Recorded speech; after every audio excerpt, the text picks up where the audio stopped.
Bachelor of Public Administration course 110 Urban Local Governance, Block 5, Unit 13, E-Governance Practice in Service Delivery of Urban Local Government Case Studies ಬಗ್ಗೆ ಕಲಿಯುತ್ತಿದ್ದೇವೆ. ಇದರ structure ಬಂದು objectives, introduction, urban local government, e governance practice in service delivery, E governance practice in service delivery case studies, Ahmedabad Municipal Corporation, Greater Visakhapatnam Municipal Corporation, Bengaluru Municipal Corporation, E-Governance Practice in Service Delivery, Way Forward, ಕೊನೆಯದಾಗಿ summary. ನಗರ ಸ್ಥಳೀಯ ಆಡಳಿತ block 5 ಘಟಕ 13 ನಗರ ಸ್ಥಳೀಯ ಸರ್ಕಾರದ ಸೇವೆ ವಿತರಣೆಯಲ್ಲಿ ಈ ಆಡಳಿತ ಅಭ್ಯಾಸ ಕೇಸ್ ಸ್ಟಡೀಸ್. ಈ ಘಟಕದ ರಚನೆಯಲ್ಲಿ ನಾವು ಉದ್ದೇಶಗಳನ್ನು ಕಲಿಯಲಿದ್ದೇವೆ, ಪರಿಚಯವನ್ನು ಮಾಡಿಕೊಳ್ಳಲಿದ್ದೇವೆ, ನಗರ ಸ್ಥಳೀಯ ಸರ್ಕಾರ ಸೇವಾ ವಿತರಣೆಯಲ್ಲಿ ಈ ಆಡಳಿತ ಅಭ್ಯಾಸದ ಬಗ್ಗೆ ತಿಳಿಯಲಿದ್ದೇವೆ, ಸೇವಾ ವಿತರಣೆಯಲ್ಲಿ ಈ ಆಡಳಿತ ಅಭ್ಯಾಸ ಕೇಸ್ ಸ್ಟಡೀಸ್ ಬಗ್ಗೆ ತಿಳಿಯಲಿದ್ದೇವೆ, ಅಹಮದಾಬಾದ್ ಮುನಿಸಿಪಲ್ ಕಾರ್ಪೊರೇಷನ್ ಬಗ್ಗೆ ತಿಳಿಯಲಿದ್ದೇವೆ, ಗ್ರೇಟರ್ ವಿಶಾಖಪಟ್ಟಣಂ ಮುನಿಸಿಪಲ್ ಕಾರ್ಪೊರೇಷನ್ ಬಗ್ಗೆ ತಿಳಿಯಲಿದ್ದೇವೆ, ಬೆಂಗಳೂರು ಮಹಾನಗರ ಪಾಲಿಕೆ ಬಗ್ಗೆ ತಿಳಿಯಲಿದ್ದೇವೆ, ಸೇವಾ ವಿತರಣೆಯಲ್ಲಿ ಈ ಆಡಳಿತ ಅಭ್ಯಾಸ ಹಾಗೂ ಮುಂದಿನ ದಾರಿ, ಕೊನೆಯದಾಗಿ ಸಾರಾಂಶವನ್ನು ನಾವು ತಿಳಿಯಲಿದ್ದೇವೆ. ಈ ಸಾರಾಂಶದಲ್ಲಿ 13.0, 13.1, 13.2, 13.3, 13.3.1, 13.3.2,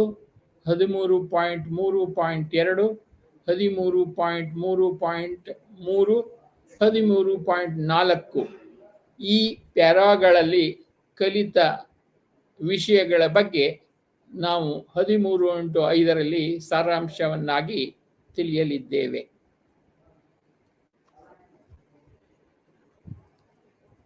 ಈ ಘಟಕದ ಉದ್ದೇಶಗಳು: ಈ ಆಡಳಿತ ಮತ್ತು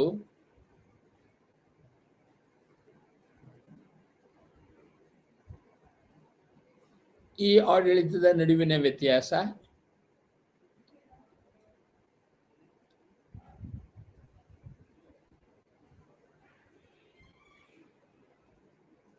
ಅಹಮದಾಬಾದ್, ವಿಶಾಖಪಟ್ಟಣಂ ಮತ್ತು ಬೆಂಗಳೂರು ಮಹಾನಗರ ಪಾಲಿಕೆಗಳ ಕೇಸ್ ಸ್ಟಡೀಸ್ ಆಧಾರದ ಮೇಲೆ ಸೇವಾ ವಿತರಣೆಯಲ್ಲಿ ಈ ಆಡಳಿತ ಅಭ್ಯಾಸ ಮತ್ತು ಭವಿಷ್ಯದಲ್ಲಿ ಈ ಆಡಳಿತ ಸೇವೆಗಳ ಪರಿಣಾಮಕಾರಿ ಬಳಕೆ ಮತ್ತು ಅನುಷ್ಠಾನ.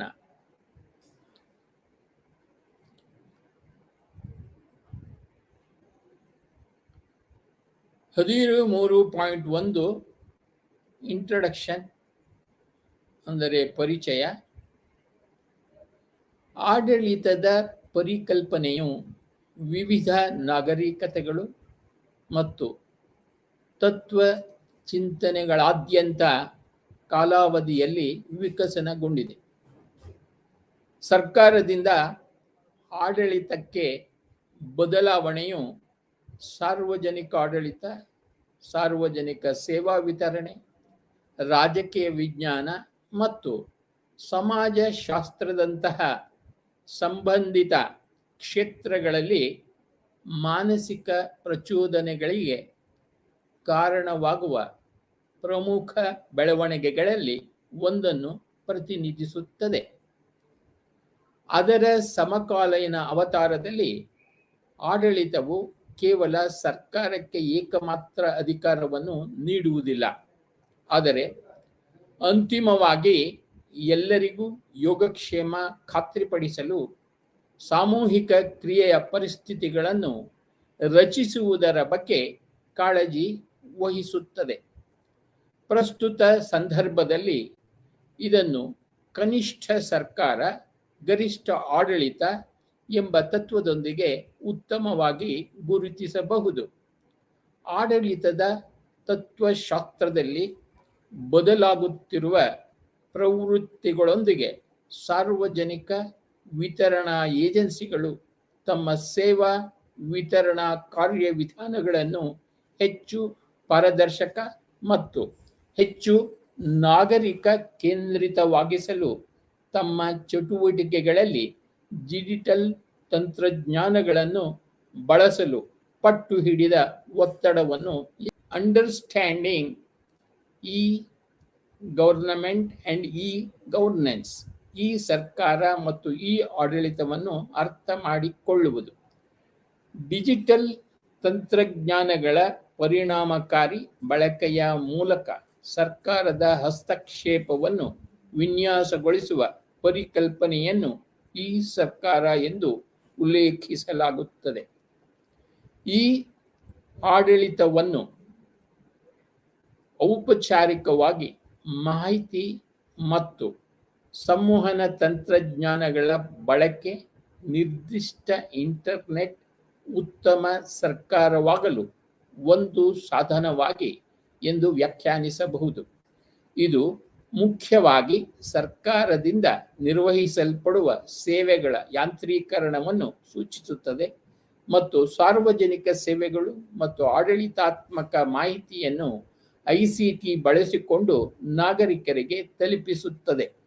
ಈ ಸರ್ಕಾರದ ಉದಾಹರಣೆಗಳಲ್ಲಿ ಆನ್ಲೈನ್ ಲಭ್ಯತೆ ಮತ್ತು ವಿವಿಧ ಸಾರ್ವಜನಿಕ ಸೇವೆಗಳಿಗಾಗಿ ಅರ್ಜಿ ನಮೂನೆಗಳ ಸಲ್ಲಿಕೆ, ಕುಂದುಕೊರತೆ ಪರಿಹಾರ, ಪಾಸ್ಪೋರ್ಟ್ಗಳು, ರೇಷನ್ ಕಾರ್ಡ್ಗಳು, ಹಾಗೆಯೇ ಎಲೆಕ್ಟ್ರಾನಿಕ್ ಯುಟಿಲಿಟಿ ಪಾವತಿಗಳು ಮತ್ತು ಭೂ ದಾಖಲೆಗಳಿಗೆ ಪ್ರವೇಶವನ್ನು ಸುಲಭಗೊಳಿಸುತ್ತದೆ. ಕಾರ್ಯಕ್ಷಮತೆಯನ್ನು ನಿರ್ವಹಿಸುವ ಮೂಲಕ ಸರ್ಕಾರಿ ಪ್ರಕ್ರಿಯೆಗಳನ್ನು ಸುಧಾರಿಸುವುದು ಸೂಚಿಸಲು ಈ ಸರ್ಕಾರ ಚಟುವಟಿಕೆಗಳ ವ್ಯಾಪ್ತಿಯನ್ನು ಈ ಆಡಳಿತ ಎಂದು ವರ್ಗೀಕರಿಸಬಹುದು. ನಾಗರಿಕರನ್ನು ಸರ್ಕಾರಕ್ಕೆ ಸಂಪರ್ಕಿಸಲು ಈ ನಾಗರಿಕರು ಸೇವೆಗಳನ್ನು ಸುಧಾರಿಸಲು ನಾಗರಿಕರಿಗೆ ಆನ್ಲೈನ್ ಸೇವೆಗಳನ್ನು ಒದಗಿಸಲು ಈ ಸೇವೆಗಳು ಮತ್ತು ಸಮಾಜವನ್ನು ನಿರ್ಮಿಸಲು ವಿವಿಧ ಮಧ್ಯಸ್ಥಗಾರರ ನಡುವೆ ಸಂವಹನವನ್ನು ನಿರ್ಮಿಸಲು ಈ ಸಮಾಜ, ಈ ಆಡಳಿತ ಮತ್ತೊಂದೆಡೆ ಸಾರ್ವಜನಿಕ ಕಾಳಜಿಯ ವಿಷಯಗಳ ಕುರಿತು ಆನ್ಲೈನ್ ಚರ್ಚೆಗಳಲ್ಲಿ ನಾಗರಿಕರು ಮತ್ತು ಸಮುದಾಯಗಳನ್ನು ಒಳಗೊಳ್ಳುವ ಹೊಸ ಮಾರ್ಗಗಳನ್ನು ಸಕ್ರಿಯಗೊಳಿಸುತ್ತದೆ. ಆನ್ಲೈನ್ ಮತದಾನ, ಡಿಜಿಟಲ್ ಪ್ರಜಾಪ್ರಭುತ್ವ ಮತ್ತು ಇ ಪಾರ್ಟಿಸಿಪೇಷನ್ ಈ ಆಡಳಿತದ ಇತರ ಕೆಲವು ಅನ್ವಯಗಳಾಗಿವೆ. ಮೇಲಿನ ದೃಷ್ಟಿಯಿಂದ ಈ ಆಡಳಿತವು ಸ್ವಯಂ ಪರಿಣಾಮಕಾರಿತ್ವ ಮತ್ತು ಸಾಮೂಹಿಕ ಪರಿಣಾಮಕಾರಿತ್ವವನ್ನು ಅಭಿವೃದ್ಧಿಪಡಿಸುವ ಮೂಲಕ ತಮ್ಮ ಭವಿಷ್ಯವನ್ನು ನಿರ್ಧರಿಸಲು, ಸಮುದಾಯಗಳನ್ನು ಸಶಕ್ತಗೊಳಿಸಲು ಅಗಾಧವಾದ ಸಾಮರ್ಥ್ಯವನ್ನು ಪ್ರದರ್ಶಿಸುತ್ತದೆ ಮತ್ತು ಆಡಳಿತ ಪ್ರಕ್ರಿಯೆಗಳನ್ನು ಸುಧಾರಿಸಲು, ನಾಗರಿಕರನ್ನು ಸಂಪರ್ಕಿಸಲು ಮತ್ತು ನಿರ್ಮಿಸಲು ಸಹಾಯ ಮಾಡುತ್ತದೆ. ಸಿವಿಲ್ ಸೊಸೈಟಿಯೊಂದಿಗೆ ಮತ್ತು ಒಳಗೆ ಸಂವಹನಗಳು. ಇದು ಪರಿಣಾಮಕಾರಿ ಆಡಳಿತದ ಕಡೆಗೆ ಸರ್ಕಾರದ ಉಪಕ್ರಮಗಳನ್ನು ಬಲಪಡಿಸಲು ಮತ್ತು ಅಭಿವೃದ್ಧಿ ಪ್ರಕ್ರಿಯೆಗಳಿಗಾಗಿ ದೇಶದ ಸಾಮಾಜಿಕ ಮತ್ತು ಆರ್ಥಿಕ ಸಂಪನ್ಮೂಲಗಳನ್ನು ನಿರ್ವಹಿಸಲು ಪಾರದರ್ಶಕತೆಯನ್ನು ಹೆಚ್ಚಿಸಲು ನಿರೀಕ್ಷಿಸಲಾಗಿದೆ. ಆದ್ದರಿಂದ ಈ ಆಡಳಿತವು ಸರ್ಕಾರಗಳ ಅಭ್ಯಾಸ ಮತ್ತು ಆಡಳಿತದ ಮೇಲೆ ತಂತ್ರಜ್ಞಾನಗಳ ಪ್ರಭಾವವನ್ನು ವ್ಯಾಖ್ಯಾನಿಸುವ ಮತ್ತು ನಿರ್ಣಯಿಸುವ ವಿಶಾಲ ಪರಿಕಲ್ಪನೆಯಾಗಿದೆ. ಸಾರ್ವಜನಿಕ ಸೇವಕರು ಮತ್ತು ವಿಶಾಲ ಸಮಾಜದ ನಡುವಿನ ಸಂಬಂಧಗಳು ಇವೆಲ್ಲವೂ ಇಲ್ಲಿ ಗೋಚರವಾಗುತ್ತವೆ. ಉದಾಹರಣೆಗೆ, ಚುನಾಯಿತ ಸಂಸ್ಥೆಗಳು ಅಥವಾ ಹೊರಗಿನ ಗುಂಪುಗಳೊಂದಿಗೆ ವ್ಯವಹರಿಸುವುದು, ಲಾಭದ ಸಂಸ್ಥೆಗಳು ಅಥವಾ ಖಾಸಗಿ ವಲಯದ ಕಾರ್ಪೊರೇಟ್ ಘಟಕಗಳು.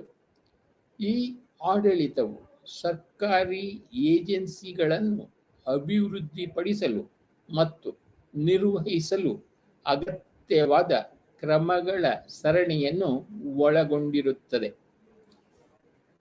ಆದರೆ ಸಾರ್ವಜನಿಕರಿಗೆ ಈ ಸರ್ಕಾರದ ಸೇವೆಗಳ ಯಶಸ್ವಿ ಅನುಷ್ಠಾನವನ್ನು ಖಚಿತಪಡಿಸುತ್ತದೆ. ಈ ಆಡಳಿತ ಎಂಬ ಪದವು ಸೂಚಿಸುತ್ತದೆ ವಿವಿಧ ಉದ್ದೇಶಗಳಿಗಾಗಿ ಸರ್ಕಾರ ಮತ್ತು ನಾಗರಿಕ ಸಮಾಜ, ರಾಜಕೀಯ ಸಂಸ್ಥೆಗಳು, ನಾಗರಿಕರ ನಡುವೆ ಎರಡು ರೀತಿಯಲ್ಲಿ ಚಟುವಟಿಕೆಗಳು, ಸಂವಾದಗಳು ಬರುತ್ತವೆ.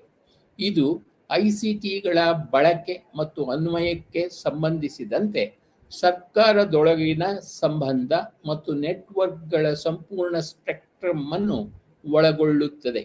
ರಾಜ್ಯೇತರ ನಟರು, ಮಧ್ಯಸ್ಥರು, ಎಲೆಕ್ಟ್ರಾನಿಕ್ ಮೋಡ್ನಲ್ಲಿ ಆಡಳಿತ, ನೀತಿ ನಿರ್ಮಾಣ, ಇತರ ಸರ್ಕಾರಿ ಚಟುವಟಿಕೆಗಳು ಇತ್ಯಾದಿಗಳಲ್ಲಿ ಭಾಗವಹಿಸಿದಾಗ ಈ ಆಡಳಿತವನ್ನು ಜಾರಿಗೆ ತರಲಾಗಿದೆ ಎಂದು ನಾವು ಹೇಳಬಹುದಾಗಿದೆ. ಈ ಸರ್ಕಾರವು ವಾಸ್ತವವಾಗಿ ನಾಗರಿಕರಿಗೆ ಆನ್ಲೈನ್ ಸೇವೆಗಳ ಅಭಿವೃದ್ಧಿಯೊಂದಿಗೆ ವ್ಯವಹರಿಸುವ ಕಿರಿದಾದ ಶಿಸ್ತು, ಈ ತೆರಿಗೆ, ಈ ಸಾರಿಗೆ ಅಥವಾ ಈ ಆರೋಗ್ಯದಂತಹ ಯಾವುದೇ ನಿರ್ದಿಷ್ಟ ಸರ್ಕಾರಿ ಸೇವೆಯಲ್ಲಿ ಹೆಚ್ಚು. ಈ ಪದಗಳ ಸಾಹಿತ್ಯಿಕ ಅರ್ಥಗಳು ಮತ್ತು ವ್ಯಾಪಕವಾದ ಪರಿಣಾಮಗಳನ್ನು ಲೆಕ್ಕಿಸದೆ ಆಡಳಿತ ಕ್ಷೇತ್ರದಲ್ಲಿ ಐಸಿಟಿಗಳು ಬಳಕೆಯ ಅದರ ವಿವಿಧ ಫೆಡರಲ್ ಏಜೆನ್ಸಿಗಳ ನಡುವೆ ಮತ್ತು ಪಾರದರ್ಶಕ ಸ್ಮಾರ್ಟ್ ಈ ಆಡಳಿತವು ತಡೆ ರಹಿತ ಪ್ರವೇಶ, ಸುರಕ್ಷಿತ ಮತ್ತು ಅಧಿಕೃತ ಮಾಹಿತಿಯ ಅಂತರವನ್ನು ದಾಟುವುದು. ನಾಗರಿಕರೊಂದಿಗೆ ಈ ಪರಿಸರ ವ್ಯವಸ್ಥೆಯ ಅಂತಿಮ ಫಲಾನುಭವಿಗಳ ನಡುವೆ ರಾಜ್ಯ ಸಂಪರ್ಕವನ್ನು ಹೆಚ್ಚಿಸಿದೆ. ಉದಾಹರಣೆಗೆ, ಈ ತಂತ್ರಜ್ಞಾನಗಳ ಅಳವಡಿಕೆ ನಿರ್ದಿಷ್ಟವಾಗಿ ಇಂಟರ್ನೆಟ್ ಮತ್ತು ಮೊಬೈಲ್ ನಾಗರಿಕರಿಗೆ ಜನನ ಮರಣ ಪ್ರಮಾಣ ಪತ್ರ, ಸಮುದಾಯ ಸೌಲಭ್ಯಗಳ ಬುಕಿಂಗ್ ಮತ್ತು ನಗರ ಯೋಜನೆ ಮತ್ತು ಇನ್ನೂ ಹೆಚ್ಚಿನವುಗಳನ್ನು ಒಳಗೊಂಡಂತೆ ಸಾರ್ವಜನಿಕ ಸೇವೆಗಳನ್ನು ಒದಗಿಸಲು ಅನುಕೂಲ ಮಾಡಿಕೊಟ್ಟಿದೆ. ಮೊಬೈಲ್ ಬಳಕೆಯು ವಿಶೇಷವಾಗಿ ಸಾರ್ವಜನಿಕ ಸೇವೆ ವಿತರಣೆಯ ಸಾಂಪ್ರದಾಯಿಕ ಸ್ವರೂಪಗಳಲ್ಲಿ ಊಹಿಸಲಾಗದ ಅಥವಾ ಬೇಸರದ ಕೊನೆಯ ಮೈಲಿ ಸಂಪರ್ಕವನ್ನು ಸಕ್ರಿಯಗೊಳಿಸಿದೆ. ಸಾಮಾನ್ಯವಾಗಿ ಭಾರತದ ಮಾಜಿ ರಾಷ್ಟ್ರಪತಿ ಮತ್ತು ಶ್ರೇಷ್ಠ ದಾರ್ಶನಿಕ ಡಾಕ್ಟರ್ ಎಪಿಜೆ ಅಬ್ದುಲ್ ಕಲಾಂ ಅವರು ಭಾರತೀಯ ಸಂದರ್ಭದಲ್ಲಿ ಈ ಆಡಳಿತವನ್ನು ವ್ಯಾಖ್ಯಾನಿಸಿದ್ದಾರೆ.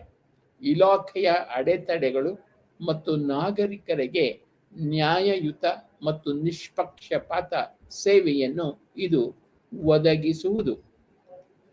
ಸರ್ಕಾರವು ತನ್ನ ಕರ್ತವ್ಯಗಳನ್ನು ನಿರ್ವಹಿಸಲು ಏನೇ ಮಾಡಿದರೂ ಅದನ್ನು ಎಲೆಕ್ಟ್ರಾನಿಕ್ ಮೋಡ್ನಲ್ಲಿ ಮಾಡಿದರೆ ಎಲೆಕ್ಟ್ರಾನಿಕ್ ಸರ್ಕಾರವನ್ನು ಜಾರಿಗೆ ತರಲಾಗುತ್ತದೆ ಎಂದು ನಾವು ಹೇಳುತ್ತೇವೆ. ಈ ವ್ಯಾಖ್ಯಾನದ ಪ್ರಕಾರ ಈ ಡಾಕ್ಯುಮೆಂಟ್ನಲ್ಲಿ ಇಲ್ಲಿ ಚರ್ಚಿಸಲಾಗುತ್ತಿರುವುದು ಈ ಆಡಳಿತದ ಚಟುವಟಿಕೆಯಾಗಿದೆ. ಆದರೆ ಪಠ್ಯದ ವಿಷಯಗಳಲ್ಲಿ ಈ ಆಡಳಿತ, ಈ ಸರ್ಕಾರ ಎರಡು ಅಭಿವ್ಯಕ್ತಿಗಳನ್ನು ಪರಸ್ಪರ ಬದಲಿಯಾಗಿ ಬಳಸಲಾಗುತ್ತದೆ.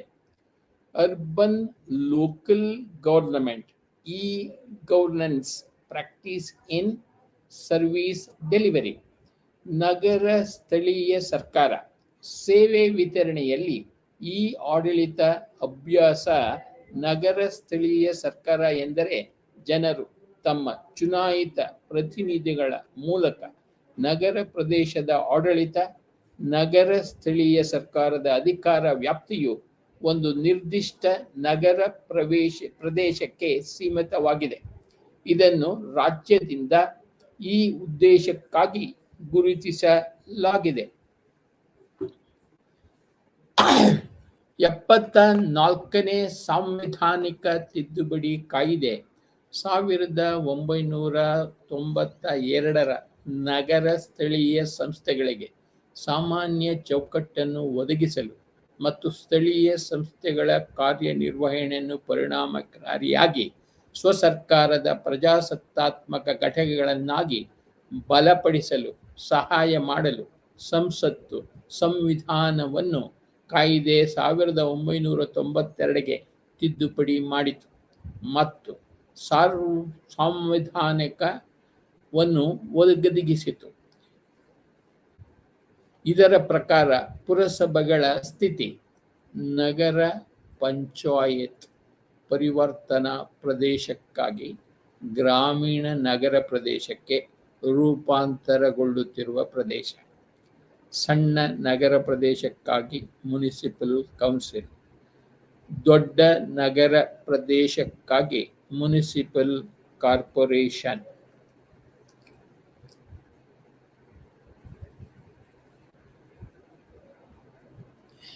ಈ ವಿಭಾಗವು ನಿರ್ದಿಷ್ಟವಾಗಿ ಪುರಸಭೆಯ ಈ ಆಡಳಿತದ ಮೇಲೆ ಕೇಂದ್ರೀಕರಿಸುತ್ತದೆ ಮತ್ತು ನಗರ ಆಡಳಿತವನ್ನು ಸುಧಾರಿಸುವ ನಿಟ್ಟಿನಲ್ಲಿ ಪುರಸಭೆಗಳು ಮತ್ತು ಅವರ ನಾಗರಿಕ ಅಗತ್ಯಗಳನ್ನು ನೋಡುತ್ತದೆ ಮತ್ತು ಸಾರ್ವಜನಿಕ ಸೇವೆಗಳ ವಿತರಣೆಯಲ್ಲಿ ಐಸಿಟಿ ಬಳಕೆ.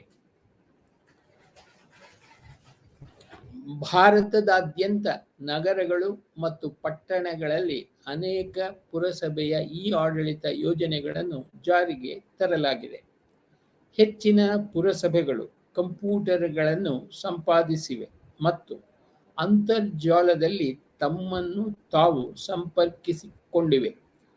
ಹಲವಾರು ಪುರಸಭೆಯ ಮಾಹಿತಿಯೊಂದಿಗೆ ವೆಬ್ಸೈಟ್ಗಳನ್ನು ರಚಿಸಿವೆ ಮತ್ತು ಅವುಗಳಲ್ಲಿ ಹೆಚ್ಚಿನವು ಕುಂದುಕೊರತೆಗಳನ್ನು ನೋಂದಾಯಿಸುವುದು, ಆಸ್ತಿ ತೆರಿಗೆ ಸಂಗ್ರಹಣೆ ಮತ್ತು ಮುಂತಾದ ವಹಿವಾಟು ಸಾಮರ್ಥ್ಯವನ್ನು ಒದಗಿಸುತ್ತದೆ.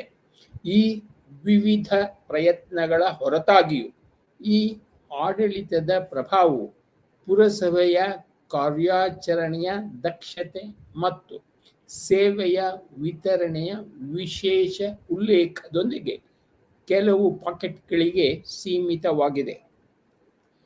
ಪುರಸಭೆಯ ಕಾರ್ಯಕ್ಷಮತೆ ಸೂಚ್ಯಂಕ 2019 ವಸತಿ ಮತ್ತು ನಗರ ವ್ಯವಹಾರಗಳ ಸಚಿವಾಲಯದ ಮೌಲ್ಯಮಾಪನ ಚೌಕಟ್ಟು ನಗರಗಳ ಆಡಳಿತವನ್ನು ಪುರಸಭೆಗಳ ಕಾರ್ಯನಿರ್ವಹಣೆಯಿಂದ ನಿರ್ಧರಿಸಲಾಗುತ್ತದೆ.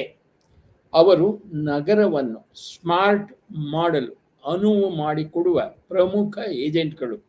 ಈ ದೃಷ್ಟಿಕೋನದಿಂದ ವಸತಿ ಮತ್ತು ನಗರ ವ್ಯವಹಾರಗಳ ಸಚಿವಾಲಯವು ಮೊದಲ ಬಾರಿಗೆ ಮುನಿಸಿಪಲ್ ಕಾರ್ಯಕ್ಷಮತೆ ಸೂಚ್ಯಂಕ 2019 ಪ್ರಾರಂಭಿಸಿದೆ. ಎಲ್ಲ 100 ಸ್ಮಾರ್ಟ್ ಸಿಟಿಗಳು ಮತ್ತು ಮಿಲಿಯನ್ ಪ್ಲಸ್ ಜನಸಂಖ್ಯೆಯ ನಗರಗಳಲ್ಲಿನ ಪುರಸಭೆಗಳ ಕಾರ್ಯಕ್ಷಮತೆಯನ್ನು ನಿರ್ಣಯಿಸಲು ಮತ್ತು ವಿಶ್ಲೇಷಿಸಲು ಅವುಗಳ ವ್ಯಾಖ್ಯಾನಿತ ಕಾರ್ಯಗಳ ಆಧಾರದ ಮೇಲೆ ನಿರ್ಧರಿಸಲಾಗುತ್ತದೆ. ಮುನಿಸಿಪಲ್ ಕಾರ್ಯಕ್ಷಮತೆ ಸೂಚ್ಯಂಕ 2019 ಸಚಿವಾಲಯವು ಸೇವೆ,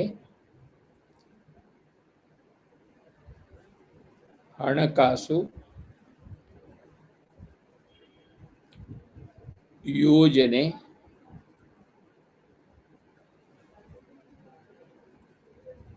ತಂತ್ರಜ್ಞಾನ ಮತ್ತು ಆಡಳಿತ ಎಂಬ 5 ಸಕ್ರಿಯಗೊಳಿಸುವವರ ಆಧಾರದ ಮೇಲೆ ಪುರಸಭೆಗಳ ಕಾರ್ಯಕ್ಷಮತೆಯನ್ನು ಮೌಲ್ಯಮಾಪನ ಮಾಡಲು ಪ್ರಯತ್ನಿಸಿದೆ.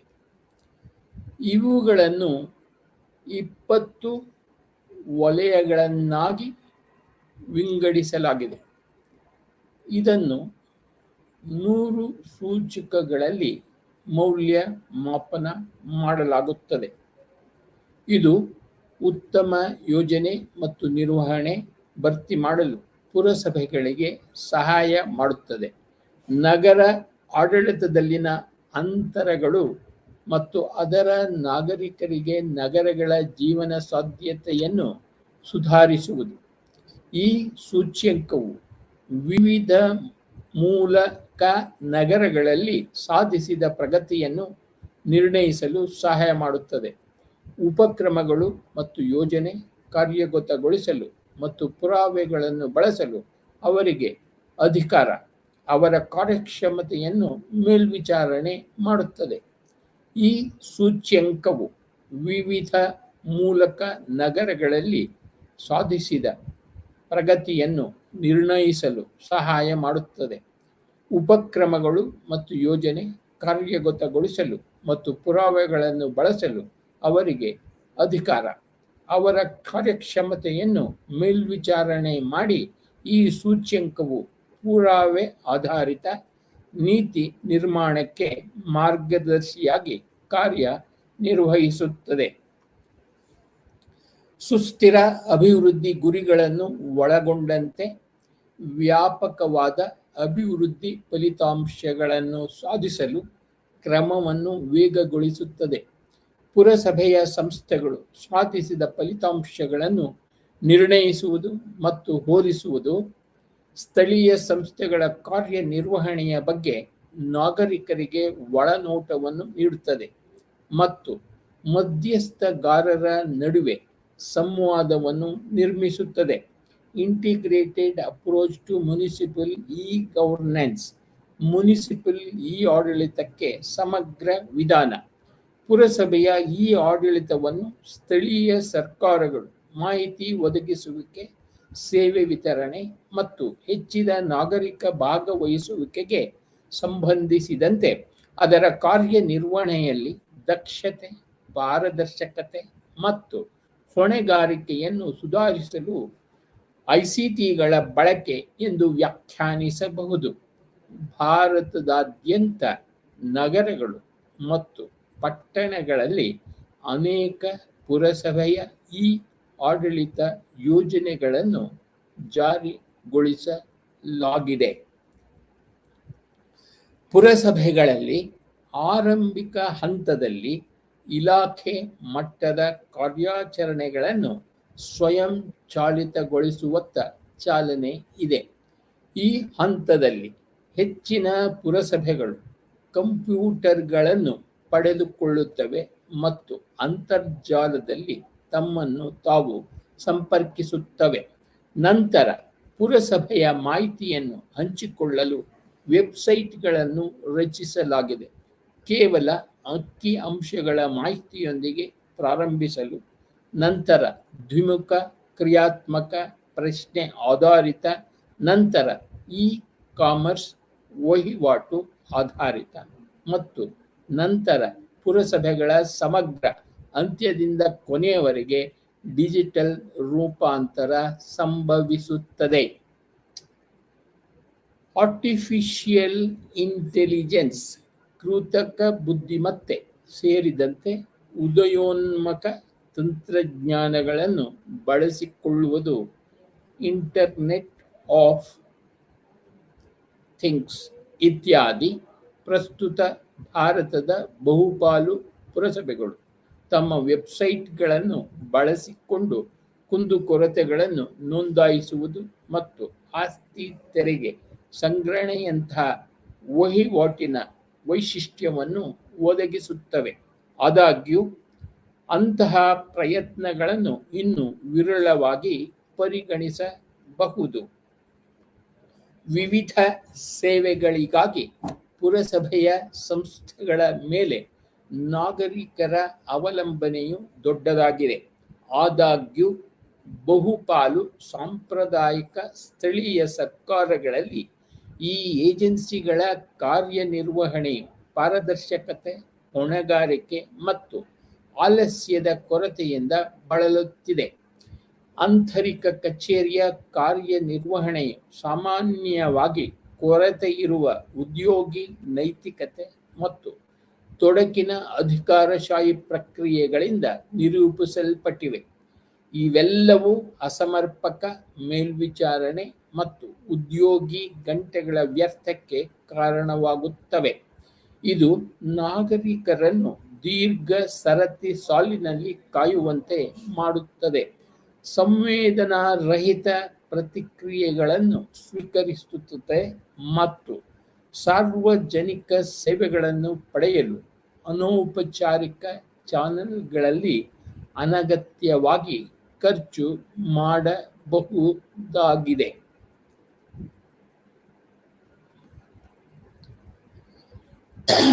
ಕುಡಿಯುವ ನೀರು ಸರಬರಾಜು ಅಥವಾ ಬೀದಿ ದೀಪ ಅಥವಾ ನೈರ್ಮಲ್ಯದಂತಹ ಮೂಲಭೂತ ಸೇವೆಗಳಿಗಾಗಿ ಅವರು ಈ ಸ್ಥಳೀಯ ಸಂಸ್ಥೆಗಳಿಗೆ ಭೇಟಿ ನೀಡಬೇಕು. ಅಲ್ಲಿ ಅವರು ಈ ಕಾರ್ಯಗಳನ್ನು ಪೂರ್ಣಗೊಳಿಸಲು ಕೊನೆಯಿಲ್ಲದೆ ಕಾಯುತ್ತಾರೆ. ಒಟ್ಟಾರೆ ಫಲಿತಾಂಶವು ತನ್ನ ನಾಗರಿಕರಿಗೆ ಯಾವುದೇ ಹೊಣೆಗಾರಿಕೆಯನ್ನು ಹೊಂದಿರದ ನಿರಾಸಕ್ತಿಯ ಪುರಸಭೆಯ ಸಂಸ್ಥೆಯಾಗಿದೆ.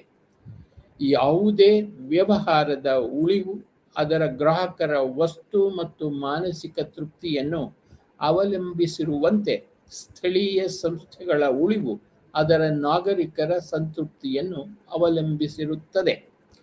ವಿವಿಧ ಮುನಿಸಿಪಲ್ ಕಾರ್ಪೊರೇಷನ್ಗಳು ವಿವಿಧ ವಿಭಾಗಗಳಲ್ಲಿ ತಮ್ಮ ಅತ್ಯುತ್ತಮ ಕಾರ್ಯಕ್ಷಮತೆಗಾಗಿ ಕಾಲಕಾಲಕ್ಕೆ ಪ್ರಶಂಸಿಸಲ್ಪಡುತ್ತವೆ ಮತ್ತು ಗೌರವಿಸಲ್ಪಡುತ್ತವೆ. ಅಂತೆಯೇ ಅಹಮದಾಬಾದ್ ಮುನಿಸಿಪಲ್ ಕಾರ್ಪೊರೇಷನ್ ಅತ್ಯುತ್ತಮವಾಗಿ ನಿರ್ವಹಿಸಲ್ಪಟ್ಟ ನಗರ ಸ್ಥಳೀಯ ಸಂಸ್ಥೆಗಳಿಗಾಗಿ ದೇಶದ 64 ನಾಗರಿಕ ಸಂಸ್ಥೆಗಳಲ್ಲಿ ಮೊದಲ ಸ್ಥಾನದಲ್ಲಿ ಇದೆ. 2013ರಲ್ಲಿ ರಾಷ್ಟ್ರಪತಿಗಳಿಂದ ಟ್ರೋಫಿ ಹಾಗೂ 5 ಲಕ್ಷ ರೂಪಾಯಿ ನಗದು ಬಹುಮಾನ ನೀಡಿ ಗೌರವಿಸಲಾಯಿತು.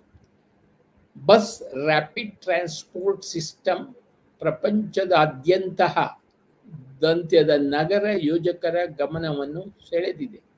ನಾಗರತ್ನ ಪ್ರಶಸ್ತಿಗಳಲ್ಲಿ ಅಖಿಲ ಭಾರತ ಸ್ಥಳೀಯ ಸ್ವಯಂ ಸರ್ಕಾರದ ಸಂಸ್ಥೆಯಿಂದ ಸ್ಥಾಪಿಸಲ್ಪಟ್ಟಿದೆ. ಒಟ್ಟಾರೆ ಅತ್ಯುತ್ತಮ ಪ್ರದರ್ಶನಕಾರರಾಗಿ ಪ್ರಶಸ್ತಿಯನ್ನು ಪಡೆದಿದ್ದಾರೆ.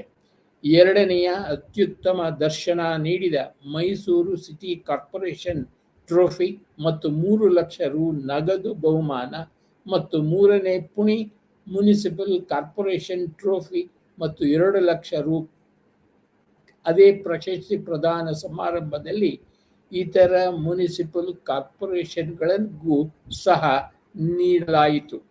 ಉದಾಹರಣೆಗೆ ವಡೋದರ ಮುನಿಸಿಪಲ್ ಕಾರ್ಪೊರೇಷನ್ ಅಂದರೆ VMC ನಗರ ಬಡವರಿಗೆ ಮೂಲಭೂತ ಸೌಕರ್ಯಗಳಿಗಾಗಿ ನೀಡಲಾಯಿತು. ರಾಜ್ಕೋಟ್ ಮುನಿಸಿಪಲ್ ಕಾರ್ಪೊರೇಷನ್ ದೂರುಗಳ ಪರಿಹಾರ ವ್ಯವಸ್ಥೆಗೆ ಅತ್ಯುತ್ತಮವೆಂದು ಪರಿಗಣಿಸಲ್ಪಟ್ಟಿದೆ. ಸೂರತ್ ಮುನಿಸಿಪಲ್ ಕಾರ್ಪೊರೇಷನ್ ನಾವೀನ್ಯತೆಗಾಗಿ ನೀಡಲಾಯಿತು ಮತ್ತು ನಾಸಿಕ್ ಮುನಿಸಿಪಲ್ ಕಾರ್ಪೊರೇಷನ್ ಸಾರ್ವಜನಿಕ ಆರೋಗ್ಯ ಸೇವೆಗಳಲ್ಲಿ ಅತ್ಯುತ್ತಮವೆಂದು ಪರಿಗಣಿಸಲ್ಪಟ್ಟಿದೆ. ಇತರ ಪ್ರಶಸ್ತಿ ವಿಜೇತರು: ಹಣಕಾಸು ನಿರ್ವಹಣೆಗಾಗಿ ಬೆಂಗಳೂರು, ಆಡಳಿತದಲ್ಲಿ ಐಟಿ ಬಳಕೆಗಾಗಿ ವಿಶಾಖಪಟ್ಟಣ ಮತ್ತು ಸೇವಾ ವಿತರಣಾ ಮನರಂಜನಾ ಸೌಲಭ್ಯಗಳಿಗಾಗಿ ಫರೀದಾಬಾದ್ ಮತ್ತು ಅಗರ್ತಲಾ. ಪಾರದರ್ಶಕತೆ ಮತ್ತು ಹೊಣೆಗಾರಿಕೆ: ಈ ಇಂಟರ್ಫೇಸ್ನ ಪರಿಶೋಧನೆ ಪುರಸಭೆಗಳು ಮತ್ತು ನಾಗರಿಕರು ಭೇಟಿಯಾಗುವ ಪ್ರದೇಶಗಳು ಈ ಇಂಟರ್ಫೇಸ್ ಅನ್ನು ಹೆಚ್ಚು ಪಾರದರ್ಶಕವಾಗಿಸಲು ಮತ್ತು ಪಾಲುದಾರರಿಬ್ಬರಿಗೂ ಕಡಿಮೆ ತೊಂದರೆಯಾಗುವಂತೆ ಮಾಡಲು ತಂತ್ರಜ್ಞಾನವು ಎಲ್ಲಿ ಮತ್ತು ಹೇಗೆ ಮಧ್ಯೆ ಪ್ರವೇಶಿಸಬೇಕು ಎಂಬುದರ ಕುರಿತು ನಮ್ಮ ತಿಳುವಳಿಕೆಗೆ ಪ್ರಮುಖವಾಗಿದೆ. ಮಾಹಿತಿಯು ಪುರಸಭೆಯ ಅತಿದೊಡ್ಡ ಈಕ್ವಿಟಿಯಾಗಿದೆ ಮತ್ತು ಹೆಚ್ಚಿನ ಸಾರ್ವಜನಿಕ ಒಳಿತಿಗಾಗಿ ಅದನ್ನು ಬಳಸುವುದು ಅತ್ಯಗತ್ಯ.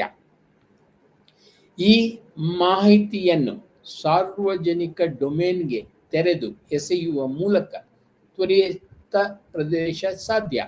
ಇಲ್ಲಿ ಐಸಿಟಿಗಳು, ಡಿಜಿಟಲ್ ತಂತ್ರಜ್ಞಾನಗಳು ಗಣನೆಯಲ್ಲಿ ಪ್ರಮುಖ ಪಾತ್ರವನ್ನು ವಹಿಸುತ್ತವೆ ಮತ್ತು ನಾಗರಿಕರಿಗೆ ಮಾಹಿತಿ ಮತ್ತು ಸೇವೆಗಳ ಪ್ರಕಾರ ಈ ಆಡಳಿತಕ್ಕೆ ಮೂಲಭೂತವಾಗಿ ಡಿಜಿಟಲ್ ಕಂಪ್ಯೂಟಿಂಗ್ ಮಾತ್ರವಲ್ಲದೆ ಡಿಜಿಟಲ್ ಸಂಪರ್ಕವೂ ಅಗತ್ಯವಾಗಿರುತ್ತದೆ. ಇದರಿಂದಾಗಿ ಸೇವಾ ವಿತರಣೆಯ ವ್ಯಾಪ್ತಿಯನ್ನು ಗರಿಷ್ಠಗೊಳಿಸಬಹುದು ಮತ್ತು ಆಡಳಿತ ಗರಿಷ್ಠ ಪಾಲುದಾರರು ನಿರ್ಧಾರ ತೆಗೆದುಕೊಳ್ಳುವಿಕೆಯಲ್ಲಿ ಡಿಜಿಟಲ್ ಆಗಿ ಭಾಗವಹಿಸಬಹುದು.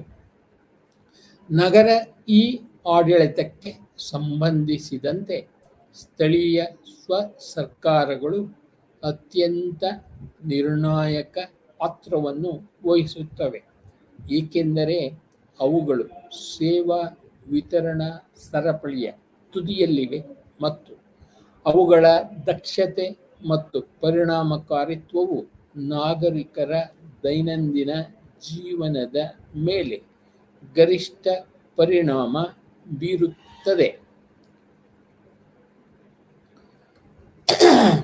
ಈಗ ಐಸಿಟಿಗಳು ಪುರಸಭೆಗಳಿಂದ ಸೇವೆಗಳನ್ನು ಒದಗಿಸುವ ವಿಧಾನವನ್ನು ಸುಧಾರಿಸಬಹುದು. ಈ ಸೇವೆಗಳು ಬಿಲ್ ಪಾವತಿಗಳು, ಪ್ರಮಾಣೀಕರಣಗಳು, ಸಾರ್ವಜನಿಕ ದಾಖಲೆಗಳ ಪ್ರವೇಶ, ವಿವಿಧ ಯೋಜನೆಗಳು, ಆದೇಶಗಳು, ಕಾರ್ಯಕ್ರಮಗಳು, ಪರೀಕ್ಷಾ ಫಲಿತಾಂಶಗಳು ಇತ್ಯಾದಿ, ದೃಢೀಕರಣ ಹೇಳಿಕೆಗಳು, ಭೂ ದಾಖಲೆಗಳ ನಕಲು, ಮಾರಾಟ ಮತ್ತು ಆಸ್ತಿ ಪತ್ರಗಳ ನೋಂದಣಿ, ಜನನ ಮರಣ ಪ್ರಮಾಣ ಪತ್ರಗಳು ಇತ್ಯಾದಿಗಳನ್ನು ಒಳಗೊಂಡಿರಬಹುದು. ಮತ್ತು ಅಲ್ಲಿ ನಾಗರಿಕರಿಗೆ ದೂರು ಪರಿಹಾರ ಕೂಡ ಇದೆ. ಐಸಿಟಿ ಡಿಜಿಟಲ್ ತಂತ್ರಜ್ಞಾನಗಳ ಅಳವಡಿಕೆಯು ಪುರಸಭೆಗಳಿಂದ ಸೇವೆಗಳ ವಿತರಣಾ ಗುಣಮಟ್ಟ ಮತ್ತು ವೇಗಕ್ಕೆ ಭಾರಿ ವ್ಯತ್ಯಾಸವನ್ನು ಉಂಟು ಮಾಡಬಹುದು. ಈ ಕೆಳಗಿನ ಪ್ರಕರಣ ಅಧ್ಯಯನಗಳಿಂದ ತಿಳಿಯಬಹುದಾಗಿದೆ.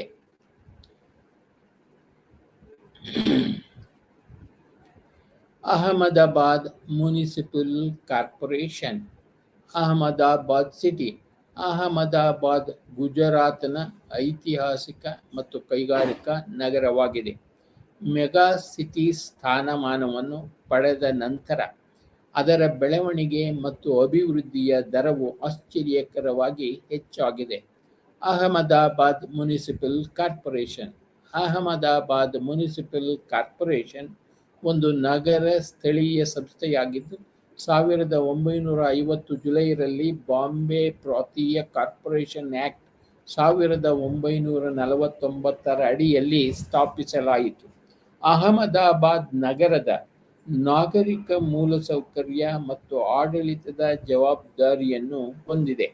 ಇದು ಅಹಮದಾಬಾದ್ ನಾಗರಿಕರಿಗೆ ಮೂಲಭೂತ ಸೌಕರ್ಯಗಳಾದ ರಸ್ತೆ, ನೀರು, ಚರಂಡಿ, ಬೀದಿ ದೀಪ ಸೇರಿದಂತೆ ಹಲವು ಸೌಲಭ್ಯಗಳನ್ನು ಒದಗಿಸುತ್ತದೆ. ಅಹಮದಾಬಾದ್ನಲ್ಲಿ ಮೂಲ ಸೌಕರ್ಯ ಮತ್ತು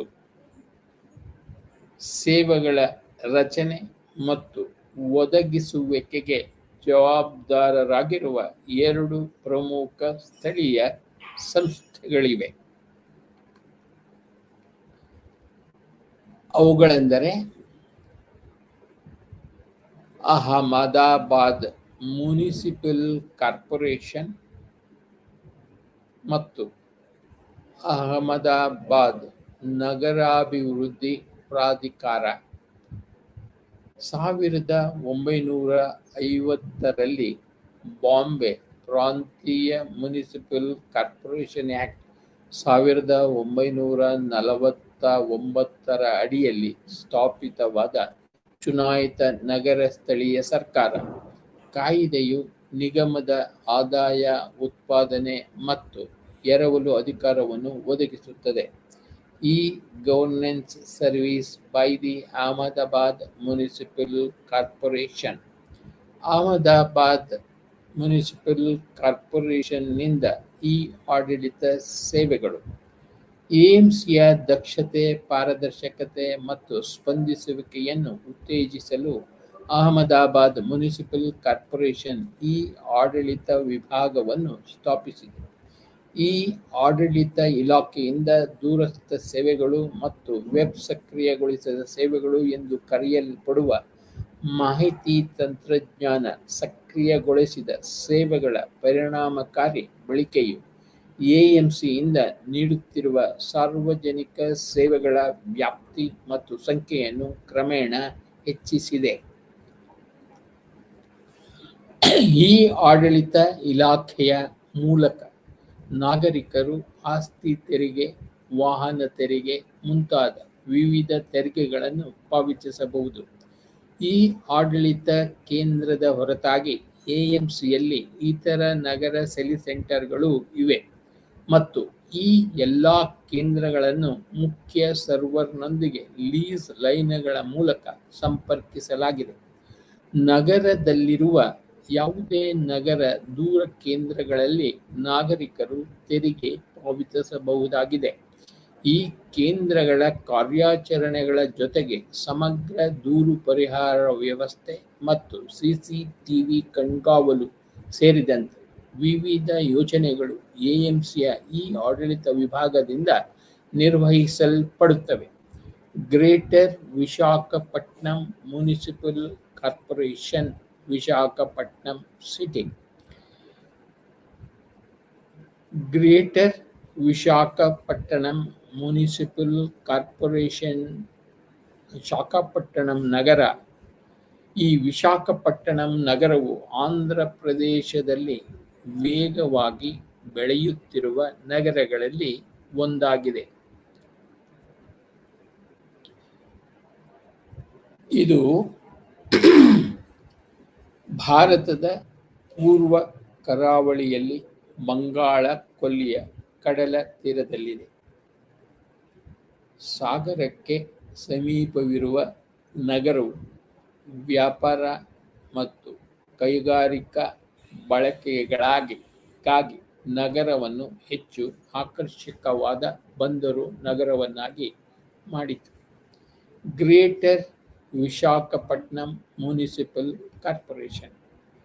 ಗ್ರೇಟರ್ ವಿಶಾಖಪಟ್ಟಣಂ ಮುನಿಸಿಪಲ್ ಕಾರ್ಪೊರೇಷನ್ 1958ರಲ್ಲಿ ಮೊದಲ ಬಾರಿಗೆ ಮದ್ರಾಸ್ ಪ್ರೆಸಿಡೆನ್ಸಿಯ ಸಮಯದಲ್ಲಿ ನಗರದ ನಗರ ವ್ಯವಹಾರಗಳನ್ನು ಔಪಚಾರಿಕವಾಗಿ ನಿರ್ವಹಿಸಲು ವಿಶಾಖಪಟ್ಟಣಂನ ಸ್ವಯಂ ಸೇವಕ ಮುನಿಸಿಪಲ್ ಅಸೋಸಿಯೇಷನ್ ಅನ್ನು ಸ್ಥಾಪಿಸಲಾಯಿತು. ಅದೇ ರೀತಿ 1866ರಲ್ಲಿ ವಿಶಾಖಪಟ್ಟಣ ಸಂಘವು ಪುರಸಭೆಯಾಯಿತು. 1920ರಲ್ಲಿ ಪುರಸಭೆಯು ಮುನಿಸಿಪಲ್ ಕೌನ್ಸಿಲ್ ಆಗಿ ಬದಲಾಯಿತು. 1979ರಲ್ಲಿ ವಿಶಾಖಪಟ್ಟಣಂ ಮುನಿಸಿಪಲ್ ಕೌನ್ಸಿಲ್ ಅನ್ನು ಮುನಿಸಿಪಲ್ ಕಾರ್ಪೊರೇಷನ್ ಆಗಿ ಮೇಲ್ದರ್ಜೆಗೆ ಏರಿಸಲಾಯಿತು. ವಿಶಾಖಪಟ್ಟಣಂ ಮುನಿಸಿಪಲ್ ಕಾರ್ಪೊರೇಷನ್ ಅನ್ನು ಸುತ್ತಮುತ್ತಲಿನ ಗುಜುವಾಕ ಪುರಸಭೆ ಮತ್ತು ಇತರ 32 ಗ್ರಾಮ ಪಂಚಾಯತ್ಗಳೊಂದಿಗೆ ವಿಲೀನಗೊಳಿಸಲಾಯಿತು. November 21, 2005 greater Visakhapatnam municipal corporation ನನ್ನು ರಚಿಸಲಾಯಿತು. ಉತ್ತಮ ಪುರಸಭೆಯ ಸೇವೆಗಳನ್ನು ಒದಗಿಸುವ ಮತ್ತು ಆ ಪ್ರದೇಶಗಳಲ್ಲಿ ಅಭಿವೃದ್ಧಿ ಚಟುವಟಿಕೆಗಳನ್ನು ಹೆಚ್ಚಿಸುವ ಉದ್ದೇಶದಿಂದ ವಿಲೀನ ಪ್ರಮುಖ ತರುವ ಮೂಲಕ ಮಹಾನಗರ ಪಾಲಿಕೆಗೆ ಲಾಭವಾಗಿದೆ. ಕೈಗಾರಿಕಾ ಘಟಕಗಳಾದ Visakhapatnam steel plant, Bharat heavy plates and vessels limited ಮತ್ತು ಹಿಂದೂಸ್ತಾನ್ ಜಿಂಕ್ ಲಿಮಿಟೆಡ್ ತನ್ನ ಮಿತಿಯಲ್ಲಿ ಈ ಹಿಂದೆ ಗಾಜುವಾಕ ಪುರಸಭೆಯ ವ್ಯಾಪ್ತಿಗೆ ಒಳಪಟ್ಟಿತ್ತು. ವಿಲೀನವು ವಿಶಾಲ ಪ್ರದೇಶವನ್ನು ಜಿವಿಎಂಸಿ ವ್ಯಾಪ್ತಿಯಲ್ಲಿ ತಂದಿದೆ. ಇದನ್ನು ಅಭಿವೃದ್ಧಿ ಉದ್ದೇಶಕ್ಕಾಗಿ ಬಳಸಬಹುದು. ಜಿವಿಎಂಸಿಯನ್ನು ಈಗ ಆಡಳಿತದ ಅನುಕೂಲಕ್ಕಾಗಿ 540 ಚದರ ಕಿಲೋಮೀಟರ್ 72 ವಾರ್ಡ್ಗಳನ್ನಾಗಿ ವಿಂಗಡಿಸಲಾಗಿದೆ. ಗ್ರೇಟರ್ ವಿಶಾಖಪಟ್ಟಣಂ ಮುನಿಸಿಪಲ್ ಕಾರ್ಪೊರೇಷನ್ ದೇಶದಲ್ಲೇ ಅತ್ಯುತ್ತಮವಾಗಿ ಕಾರ್ಯನಿರ್ವಹಿಸುತ್ತಿರುವ ನಾಗರಿಕ ಸಂಸ್ಥೆಯಾಗಿ ಆಯ್ಕೆಯಾಗಿದೆ. 2019 ಪೀಮೆ ಅರ್ಬನ್ನ ಅತ್ಯುತ್ತಮ ಕೊಡುಗೆಯನ್ನು ಗುರುತಿಸಲು ಕೇಂದ್ರ ವಸತಿ ಮತ್ತು ನಗರ ವ್ಯವಹಾರಗಳ ಸಚಿವಾಲಯವು ಸ್ಥಾಪಿಸಿದ ಶ್ರೇಷ್ಠತೆಗಾಗಿ ವಾರ್ಷಿಕ ಪ್ರಶಸ್ತಿಗಳ ಅಡಿಯಲ್ಲಿ ಜಿವಿಎಂಸಿಯನ್ನು ಆಯ್ಕೆ ಮಾಡಲಾಗಿದೆ. ಈ ಪ್ರಶಸ್ತಿಯನ್ನು ಕೇಂದ್ರ ರಾಜ್ಯ ಸಚಿವರು ವಸತಿ ಮತ್ತು ನಗರ ವ್ಯವಹಾರಗಳಿಗಾಗಿ ಮಾಡುತ್ತಾರೆ. ಜನವರಿ 1, 2021 ಪ್ರದಾನ ಮಾಡಿದರು. Public services offered by the VMC. VMC ನೀಡುವ ಸಾರ್ವಜನಿಕ ಸೇವೆಗಳು, ಸ್ಥಳೀಯ ಸರ್ಕಾರಗಳು ಒದಗಿಸುವ ಸೇವೆಗಳು ಅವುಗಳ ಸೃಷ್ಟಿಯ ಸ್ವರೂಪದಿಂದಾಗಿ ದೇಶದಿಂದ ದೇಶಕ್ಕೆ ಬದಲಾಗುತ್ತದೆ. ಆದಾಗ್ಯೂ ಸಾಹಿತ್ಯದಲ್ಲಿನ ಸಾಮಾನ್ಯ ಪ್ರವೃತ್ತಿಯು ಶಿಕ್ಷಣ, ಆರೋಗ್ಯ, ನೈರ್ಮಲ್ಯ, ಬೀದಿದೀಪ, ಬೆಂಕಿ ತಡೆಗಟ್ಟುವಿಕೆ, ಅಪರಾಧ ಗಸ್ತು, ನಗರ ಯೋಜನೆ, ಪರವಾನಗಿ, ಮನರಂಜನೆ, ರಸ್ತೆಗಳು, ಒಳಚರಂಡಿ, ಪಾರ್ಕಿಂಗ್, ಪ್ರಾಣಿಗಳ ಆಶ್ರಯ ಮತ್ತು ಇತರ ಸೇವೆಗಳನ್ನು ತೋರಿಸುತ್ತದೆ. ಯಾವುದೇ ಸ್ಥಳೀಯ ಸರ್ಕಾರಿ ಸಂಸ್ಥೆಯಾಗಿ ಜಿವಿಎಂಸಿ ವಿವಿಧ ಸೇವೆಗಳನ್ನು ಒದಗಿಸಲು ಕಾನೂನುಬದ್ಧವಾಗಿ ಅಧಿಕಾರವನ್ನು ಹೊಂದಿದೆ. ಈ ಸೇವೆಗಳು ಸಾರ್ವಜನಿಕ ಆರೋಗ್ಯ ಮತ್ತು ನೈರ್ಮಲ್ಯ, ಸಾರ್ವಜನಿಕ ಕೆಲಸಗಳು, ಶಿಕ್ಷಣ, ನೀರು ಸರಬರಾಜು ಮತ್ತು ಆಡಳಿತಕ್ಕೆ ಸಂಬಂಧಿಸಿವೆ. ಸೇವೆಗಳೆಂದರೆ ನಿಗಮದಿಂದ ನೇರವಾಗಿ ಒದಗಿಸಲಾಗಿದೆ ಅಥವಾ ಮೂಲಕ ವಿತರಿಸಲಾಗುತ್ತದೆ. ಸಮುದಾಯ ಅಥವಾ ಖಾಸಗಿ ಅಭಿವರ್ಧಕರ ಒಳಗೊಳ್ಳುವಿಕೆ ಸೇವೆಗಳು ವಿಶಾಖಪಟ್ಟಣಂ ನಗರದ ನಾಗರಿಕರ ಅನುಕೂಲಕ್ಕಾಗಿ ಜಿವಿಎಂಸಿಯಿಂದ ನಿರ್ವಹಿಸಲ್ಪಡುವ ಘಟಕದ ಈ ಭಾಗದಲ್ಲಿ ಪರಿಶೀಲಿಸಲಾಗುತ್ತದೆ. Governance services by the GVMC. ಜಿವಿಎಂಸಿಯಿಂದ ಆಡಳಿತ ಸೇವೆಗಳು. ಗ್ರೇಟರ್ ವಿಶಾಖಪಟ್ಟಣಂ ಮುನಿಸಿಪಲ್ ಕಾರ್ಪೊರೇಷನ್ ನಾಗರಿಕರಿಗೆ ಆನ್ಲೈನ್ನಲ್ಲಿ ಉತ್ತಮ ಸೇವೆಗಳನ್ನು ಒದಗಿಸಲು ಉಪಕ್ರಮವನ್ನು ತೆಗೆದುಕೊಂಡಿದೆ. ಅದರ ಆಡಳಿತ ಉಪಕ್ರಮಗಳ ಅಡಿಯಲ್ಲಿ ನಗರ ಸರ್ಕಾರವು ಸೌಕರ್ಯಂ ಮತ್ತು ಸೇವಾ ಎಂಬ 2 ಯೋಜನೆಗಳನ್ನು ಕೈಗೆತ್ತಿಕೊಂಡಿದೆ. ಸೌಕಾರ್ಯಂ ಸೇವೆಯನ್ನು 2000ರಲ್ಲಿ ಕಾರ್ಪೊರೇಷನ್ ತನ್ನ ನಿವಾಸಿಗಳಿಗಾಗಿ ಎಲೆಕ್ಟ್ರಾನಿಕ್ ಸೇವೆಗಳನ್ನು ಒದಗಿಸಲು ಪ್ರಾರಂಭಿಸಿತು. ಸೌಕಾರ್ಯಂ ನಗರ ಸ್ಥಳೀಯ ಸರ್ಕಾರದ ಮುನಿಸಿಪಲ್ ಕಾರ್ಪೊರೇಷನ್ ಮಟ್ಟದಲ್ಲಿ ಆನ್ಲೈನ್ ಸೇವೆಗಳ ವಿತರಣೆಯಾಗಿದೆ ಮತ್ತು ಸಮುದಾಯ ಮಾಹಿತಿಯು ನಾಗರಿಕರ ಜೀವನವನ್ನು ಹೇಗೆ ಸುಧಾರಿಸುತ್ತದೆ ಎಂಬುದಕ್ಕೆ ರೋಮಾಂಚಕ ಉದಾಹರಣೆಯಾಗಿದೆ. ಸಾರ್ವಜನಿಕ ಖಾಸಗಿ ಸಹಭಾಗಿತ್ವದ ವೇದಿಕೆಯಲ್ಲಿ ನಿರ್ಮಿಸಲಾದ ಈ ಯೋಜನೆಯು ಈ ದೇಶದಲ್ಲಿ ಮೊದಲನೆಯದು ಮತ್ತು ಐಸಿಟಿಗಳ ಮೂಲಕ ಪುರಸಭೆಯ ಸೇವೆಗಳ ವಿತರಣೆಯ ಒಂದು ಕಡೆ ಯೋಜನೆಯು ತನ್ನ ಯುಟಿಲಿಟಿ ವೆಬ್ಸೈಟ್ ಮೂಲಕ ಅಂತರ್ಜಾಲದ ಮಾಧ್ಯಮವನ್ನು ಬಳಸುತ್ತದೆ. ಮತ್ತೊಂದೆಡೆ ಇದು 120 ಚದರ ಕಿಲೋಮೀಟರ್ಗಿಂತಲೂ ಹೆಚ್ಚು ಪ್ರದೇಶದಲ್ಲಿ ನಗರದಾದ್ಯಂತ ವ್ಯಾಪಿಸಿರುವ ಬ್ರಾಡ್ಬ್ಯಾಂಡ್ ನೆಟ್ವರ್ಕ್ ಮೂಲಕ ಸಂಪರ್ಕಗೊಂಡಿರುವ ಕಾಲ್ ಸೆಂಟರ್ಗಳ ಮೂಲಕ ಸ್ಥಳೀಯ ಬ್ರಾಡ್ ಬೇಸಿಂಗ್ ಅನ್ನು ಒದಗಿಸುತ್ತದೆ. ಯೋಜನೆಯನ್ನು ಅಭಿವೃದ್ಧಿಪಡಿಸುವಾಗ ಮಾರ್ಗದರ್ಶಿ ತತ್ವಗಳು ಸಂಪೂರ್ಣ ಆಂತರಿಕ ಗಣಕೀಕರಣ ಮತ್ತು ನೆಟ್ವರ್ಕಿಂಗ್ ಮತ್ತು ಅದೇ ಸಮಯದಲ್ಲಿ ಸಾರ್ವಜನಿಕ ಬಳಕೆಗಾಗಿ ನೆಟ್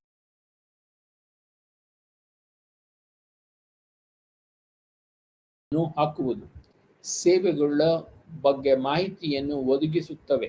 ನಾಗರಿಕ ನನ್ನದು ಸನ್ನದು ಸೇರಿದಂತೆ ಜಿವಿಎಂಸಿ ಒದಗಿಸಿದ ವಿವಿಧ ಸೇವೆಗಳು ಇದರ ಜೊತೆಗೆ ಆಸ್ತಿ ತೆರಿಗೆ ಮತ್ತು ನೀರಿನ ಸೇವಾ ಶುಲ್ಕವನ್ನು ಆನ್ಲೈನ್ನಲ್ಲಿ ಸಂಗ್ರಹಿಸಲು ಸೌಲಭ್ಯವನ್ನು ಸಕ್ರಿಯಗೊಳಿಸಲಾಗಿದೆ. ಆಂಧ್ರ ಪ್ರದೇಶ ಸರ್ಕಾರವು ಈ ಸೇವಾ ಎಂಬ ಹೊಸ ಉಪಕ್ರಮದೊಂದಿಗೆ ಬಂದಿತು.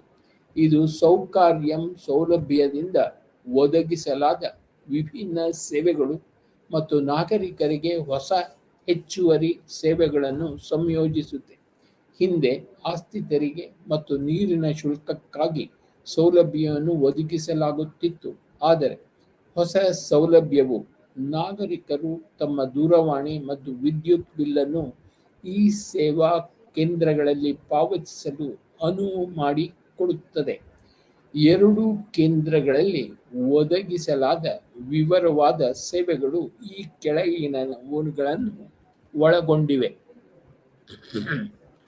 Collection of utility bills, utility ಬಿಲ್ಗಳ ಸಂಗ್ರಹ, ವಿದ್ಯುತ್, ನೀರು ಮತ್ತು ಒಳಚರಂಡಿ, ದೂರವಾಣಿ ಬಿಲ್ಗಳು, ಆಸ್ತಿ ತೆರಿಗೆ, ಪರೀಕ್ಷಾ ಶುಲ್ಕಗಳು ಮತ್ತು ಪ್ರೀಪೇಯ್ಡ್ ಪಾರ್ಕಿಂಗ್ ಟಿಕೆಟ್ಗಳನ್ನು ಮಾರಾಟ ಮಾಡುವುದು ಮತ್ತು ಇತ್ಯಾದಿ. ಪರ್ಮಿಟ್ ರಿಲೇಟೆಡ್, ಪರವಾನಗಿಗೆ ಸಂಬಂಧಿಸಿದಂತೆ ವ್ಯಾಪಾರ ಪರವಾನಗಿಗಳ ನವೀಕರಣ, ವಾಹನದ ವಿಳಾಸ ಬದಲಾವಣೆ, ಮಾಲೀಕರು, ವಾಹನ ಮಾಲೀಕತ್ವದ ವರ್ಗಾವಣೆ, ಚಾಲನೆಯ ವಿತರಣೆ ಮತ್ತು ನವೀಕರಣ ಪರವಾನಗಿಗಳು, ಹೊಸ ವಾಹನಗಳ ನೋಂದಣಿ ಇತ್ಯಾದಿ. ಇಶ್ಯೂಯೆನ್ಸ್ ಆಫ್ ಸರ್ಟಿಫಿಕೇಟ್ಸ್, ಪ್ರಮಾಣ ಪತ್ರಗಳ ವಿತರಣೆ, ಜನನ ಮರಣ ಪ್ರಮಾಣ ಪತ್ರಗಳ ನೋಂದಣಿ, ವಿತರಣೆ, ಜನನ ಪ್ರಮಾಣ ಪತ್ರ ಮತ್ತು ಮರಣ ಪ್ರಮಾಣ ಪತ್ರದ ವಿತರಣೆ.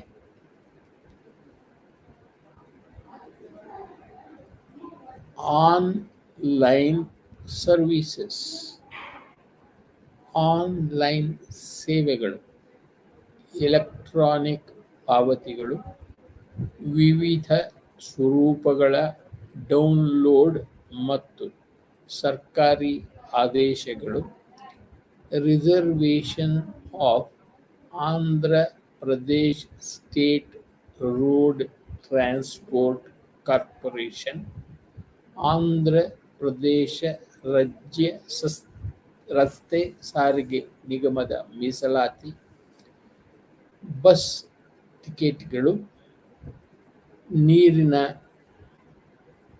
ಟ್ಯಾಂಕ್ಗಳ ಕಾಯ್ದಿರಿಸುವಿಕೆ, ಪಾಸ್ಪೋರ್ಟ್ ಅರ್ಜಿಗಳನ್ನು ಸಲ್ಲಿಸುವುದು ಮತ್ತು ಅರ್ಜಿಯ ಮಾರಾಟ ಮತ್ತು ನ್ಯಾಯಾಂಗವಲ್ಲದ ಸ್ಟ್ಯಾಂಪ್, ಟ್ರೇಡ್ ಲೈಸೆನ್ಸ್ ಅರ್ಜಿ ಇತ್ಯಾದಿ. Bengaluru municipal corporation, Bengaluru city, Bengaluru ನಗರ, ಬೆಂಗಳೂರು ಮಹಾನಗರ ಪಾಲಿಕೆಗಳ ಬೆಂಗಳೂರು ಮಹಾನಗರ ಪಾಲಿಕೆ, ಬೆಂಗಳೂರು ನಗರ. ಬೆಂಗಳೂರು ಪ್ರಸ್ತುತ ಬೆಂಗಳೂರು ಕರ್ನಾಟಕದ ರಾಜ್ಯದ ಒಂದು ಸುಂದರ ನಗರ ಮತ್ತು ರಾಜಧಾನಿ. ಇದು ರಾಜ್ಯದ ಆಗ್ನೇಯ ಭಾಗದಲ್ಲಿ ಡೆಕ್ಕನ್ ಪ್ರಸ್ಥಭೂಮಿಯ ಹೃದಯ ಭಾಗದಲ್ಲಿದೆ. ಈ ನಗರವು ಭಾರತದಲ್ಲಿ ವೇಗವಾಗಿ ಬೆಳೆಯುತ್ತಿರುವ ಮಹಾನಗರಗಳಲ್ಲಿ ಒಂದಾಗಿದೆ ಎಂದು ಪರಿಗಣಿಸಲಾಗಿದೆ.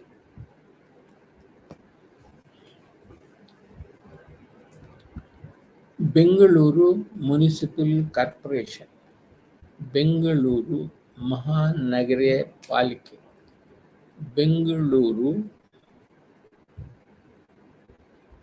ಮಹಾನಗರ ಪಾಲಿಕೆಯನ್ನು ಸಾಮಾನ್ಯವಾಗಿ ಬೃಹತ್ ಎಂದು ಕರೆಯಲಾಗುತ್ತದೆ. ಬೆಂಗಳೂರು ಮಹಾನಗರ ಪಾಲಿಕೆ ಅಂದರೆ ಬಿಬಿಎಂಪಿ, ಇದು ನಗರದ ಪ್ರದೇಶದ ಸೇವಾ ವಿತರಣೆಯಲ್ಲಿ 4ನೇ ಅತಿ ದೊಡ್ಡ ಮುನಿಸಿಪಲ್ ಆಡಳಿತ ಅಭ್ಯಾಸವಾಗಿದೆ. ಸ್ಥಳೀಯ ಸರ್ಕಾರ ಭಾರತದಲ್ಲಿ ಕೇಸ್ ಸ್ಟಡೀಸ್ ಕಾರ್ಪೊರೇಷನ್ ಇದನ್ನು 2007ರಲ್ಲಿ ಸ್ಥಾಪಿಸಲಾಯಿತು.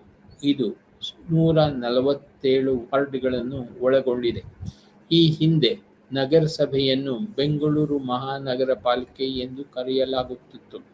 ಇದನ್ನು 2 ಪುರಸಭೆಗಳನ್ನು ವಿಲೀನಗೊಳಿಸುವ ಮೂಲಕ 1949ರಲ್ಲಿ ಸ್ಥಾಪಿಸಲಾಯಿತು. ನಗರದಲ್ಲಿ ಪ್ರಸ್ತುತ ಈ ಸಮಯದಲ್ಲಿ ಕಂಟೋನ್ಮೆಂಟ್ ಪ್ರದೇಶ ಮತ್ತು ನಗರ ಪ್ರದೇಶ. 1991ರಲ್ಲಿ ಕೇವಲ 87 ವಾರ್ಡ್ಗಳಿದ್ದವು. 4 ವರ್ಷಗಳ ಅವಧಿಯಲ್ಲಿ ಸಂಖ್ಯೆ 100ಕ್ಕೆ ಏರಿತು. 2007ರಲ್ಲಿ 110 ಹಳ್ಳಿಗಳು, 1 ಟೌನ್ ಮುನಿಸಿಪಲ್ ಕೌನ್ಸಿಲ್ ಮತ್ತು 7 ಸಿಟಿ ಮುನಿಸಿಪಲ್ ಕೌನ್ಸಿಲ್ಗಳನ್ನು ಸೇರಿಸಿದಾಗ ಸಂಖ್ಯೆಯಲ್ಲಿ ಮತ್ತಷ್ಟು ಹೆಚ್ಚಳ ಕಂಡುಬಂದಿದೆ. ಇದು ಇಂದಿನ ಮಹಾನಗರ ಪಾಲಿಕೆ ರಚನೆಗೆ ಕಾರಣವಾಯಿತು. ಬಿಬಿಎಂಪಿ ಸರ್ಕಾರದ 3ನೇ ಹಂತವನ್ನು ಪ್ರತಿನಿಧಿಸುತ್ತದೆ. ಕೇಂದ್ರ ಸರ್ಕಾರ ಮತ್ತು ರಾಜ್ಯ ಸರ್ಕಾರವು ಮೊದಲ 2 ಹಂತಗಳು. ಬಿಬಿಎಂಪಿಯನ್ನು ಕಾರ್ಪೊರೇಟರ್ಗಳು ಎಂದು ಕರೆಯಲಾಗುವ ಚುನಾಯಿತ ಪ್ರತಿನಿಧಿಗಳನ್ನು ಒಳಗೊಂಡಿರುವ ನಗರ ಸಭೆಯಿಂದ ನಡೆಸಲ್ಪಡುತ್ತವೆ. ನಗರದ ಪ್ರತಿಯೊಂದು ವಾರ್ಡ್ಗಳಿಂದ 1 ಪ್ರತಿನಿಧಿ ಇರುತ್ತಾರೆ. Governance services by the Bengaluru municipal corporation. Bengaluru ಮಹಾನಗರ ಪಾಲಿಕೆಯಿಂದ ಆಡಳಿತ ಸೇವೆಗಳು.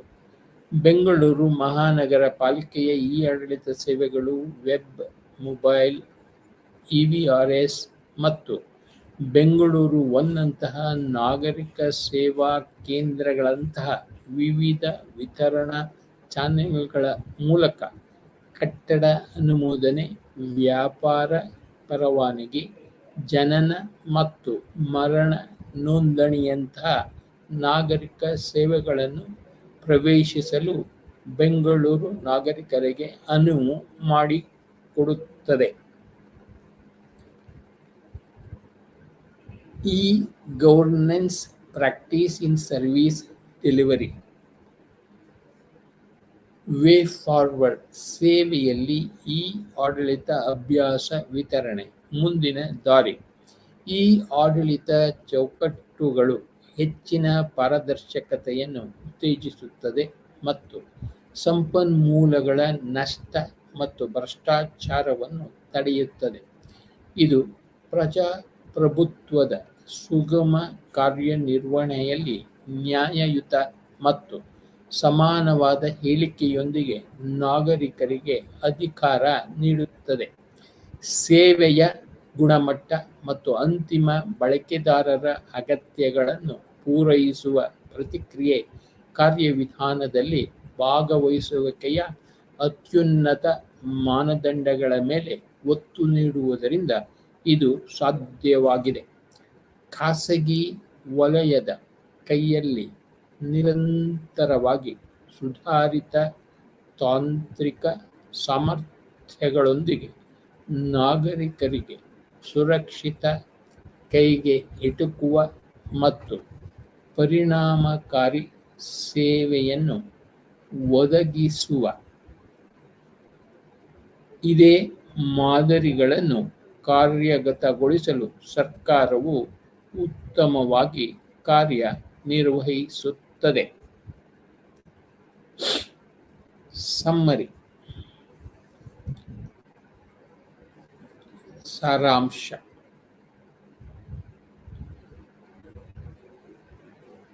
ಕೋವಿಡ್-19 ಸಾಂಕ್ರಾಮಿಕವು ಭಾರತದ ಡಿಜಿಟಲ್ ಡೊಮೇನ್ನ ಮೇಲೆ ಪರಿಣಾಮ ಬೀರಿತು ಮತ್ತು ಸಾರ್ವಜನಿಕ ಸೇವಾ ವಿತರಣಾ ಕಾರ್ಯವಿಧಾನಗಳಲ್ಲಿನ ಸಾಮರ್ಥ್ಯವನ್ನು ಸಹ ಅನ್ಲಾಕ್ ಮಾಡಿದೆ.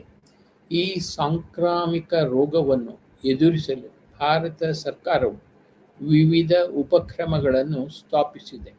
ಇದರಲ್ಲಿ ಇ-ಪಾಸ್ ರಿಜಿಸ್ಟರ್, ಕೋವಿಡ್-19 dashboard, NMIS online portal, national ವಲಸಿಗರ ಮಾಹಿತಿ ವ್ಯವಸ್ಥೆ, ಆರೋಗ್ಯ ಸೇತು ಆ್ಯಪ್, ಸಂಪರ್ಕಗಳನ್ನು ಪತ್ತೆಹಚ್ಚಲು ಪಿಎಂಇ ದೀಕ್ಷಾ ಪೋರ್ಟಲ್, ಸ್ವಯಂ ಪ್ರಭಾ 32 ಡಿಟಿಎಚ್ ಚಾನೆಲ್ಗಳು ಮತ್ತು ಉತ್ತಮ ಗುಣಮಟ್ಟದ ಶೈಕ್ಷಣಿಕ ವಿಷಯವನ್ನು ಪ್ರಸಾರ ಮಾಡಲು ಆನ್ಲೈನ್ ವಿದ್ಯಾರ್ಥಿಗಳ ಕುಂದುಕೊರತೆ ನಿವಾರಣಾ ವ್ಯವಸ್ಥೆ ಇತ್ಯಾದಿ. ಇದರ ಜೊತೆಗೆ ಎಂಎಸ್ಎಂಇಗಳಿಗೆ ವ್ಯವಹಾರಗಳನ್ನು ಸುಲಭಗೊಳಿಸಲು ಸರ್ಕಾರವು ಉದ್ಯಮ ನೋಂದಣಿ ಪೋರ್ಟಲ್ ಅನ್ನು ಪ್ರಾರಂಭಿಸಿದೆ ಮತ್ತು ಅದನ್ನು ಸರ್ಕಾರದ ಇ-ಕಾಮರ್ಸ್ ಮಾರುಕಟ್ಟೆಯೊಂದಿಗೆ ಸಂಯೋಜಿಸಲಾಗಿದೆ.